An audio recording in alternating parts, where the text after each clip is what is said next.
Yeah, this is take two because I realized in the first take I fucked up. So we give this one a second shot. The message I'm gonna go along with this one is like to start off to quote a song from Shinedown. It's called "Fly from the Inside." There's a lyric in it that's repeated that says, "Is the weight of the world on my shoulders?" And that's something I think about constantly because I absolutely fully believe that the weight of my world is on my shoulders every single day. And I've come to a point in my life where I was able to spend time and work on myself and be selfish to where I could get myself right, to where I could help carry the burden of others that I care about. And I have no problem putting on that extra weight. You know why?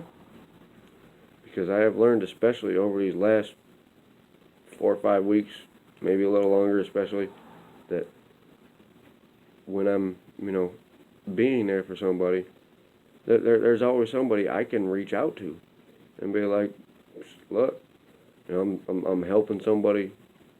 I'm trying to help somebody go through something and deal with it, and it sucks because I see them hurting, and that's the only even slightly negative aspect of it is that when you have someone you care about and they're going through some shit and you just want to help them, you feel their pain. You really do. I feel it right there every single time. I reach out to somebody or someone reaches out to me. Um, and there's been times that I question myself that am I taking on too much? Am I trying to do too much? Absolutely not. I still believe I'm not doing enough. But I can remind myself that anytime I start to think that, hey, am I doing too much? Hell no. You know why? Because this is what I was born to do. It just took me some time to get myself right and to get myself in a comfortable place to where I could make sure myself, or I could make sure that I was good. And once that happened, then I could start to focus on helping those around me and helping those that are close to me, and even those people I don't even really know. I still have no problem offering a shoulder to a complete stranger. And there's been quite a few incidents in the last couple months that I've been there for somebody, and I'm happy to do it, and I'd do it all over again, like that. And there's little bright spots that come along through that because some people notice it and they'll say, you're doing a good job, you're being a good friend, you're being a good person, and that's that extra strength that someone, I guess, in my position needs to be able to help make sure they can carry that extra weight. And I know damn well I can, and I know damn well I will always be able to because I know who I am, I know who I've become, and I know the things I'm born to do. This is one of them. I'm born to be a good person. Um, I'm starting to ramble, so I also realized that I did that video yesterday where I mentioned some people out by name, and there's quite a few people that I did not mention. It's a spur of the moment thing. I got a lot going on in here, and there's a few people that I know damn well that I have to mention, and I know there's probably still going to be a few that I'm going to forget, so I'm sorry. But one that I forgot to mention yesterday that was the biggest one that upset me that I forgot because this person helped me a lot yesterday. Well, there's two people yesterday that did that I'm gonna mention. First one is Jeremiah Johnson. I've known him since like second or third grade. We grew up together, and he's been there for me, especially a lot over these last couple years. because he can relate to what I've been through and the path I'm going, and he's been a great inspiration to me as far as being able to turn your life around, do great things. And, he's helped me out a lot, giving me rides here and there, having somebody to talk to. Hell, when I went to pick up my discharge papers from my parole discharge on May 14th, he took me down there to get them. And that was awesome. And when I was locked up, he was the only person besides my father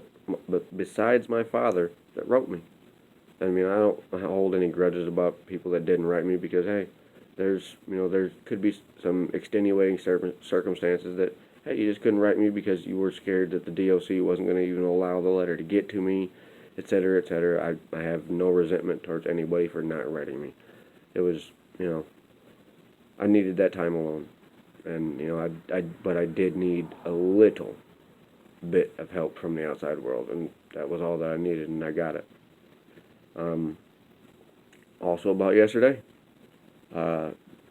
Jeremiah had helped make sure that I got to my barber. My barber is Austin Bentz. Great job. I mean, look at this. Look at that. Tell me that shit ain't sick. He's cold with the Clippers. He's out at the Finishing Touch studio out in Cedar Falls on College Hill. Just in case y'all want to get a cut, I recommend him.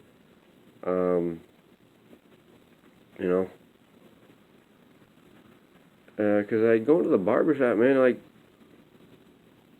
a few years ago was the first time I ever went to an actual barbershop. And it's just a whole different experience. You go in there and you can have fun, you can chat, you can talk. There's a good atmosphere, and like a barbershop for guys is basically like a therapist. So hell, I mean that's worth more than a nice cut, is going somewhere where you can talk to somebody. And there's a couple other people, that have reached out to me, or that I've known over the years, that every once in a while they'll just say, hey, how you doing? Tina Boyer's one of them. Ricky Beck, Jesse Luck. I've known, them two guys especially for, it's been 16, 17 years, damn near. Really going on it, I don't remember. It's been a long time. And then there's another member of that old group was Adam Sanderson. Currently, he's locked up for he's going to be away for a while, but I'm hoping he uses it to his advantage. He's a good guy. I like him. He's like a brother. There's another one. When I mentioned the DOC, and there was a staff member that worked nights. His name was Rick, and he was one of the guys that I really felt was a genuinely good person. Like when I'd have some mistakes, he wouldn't make me feel like I was being stupid. He just made me feel like, hey, you just made a mistake, deal with it, move on. And like I'd come home, get back from work, be 1, 2, 3 o'clock in the morning.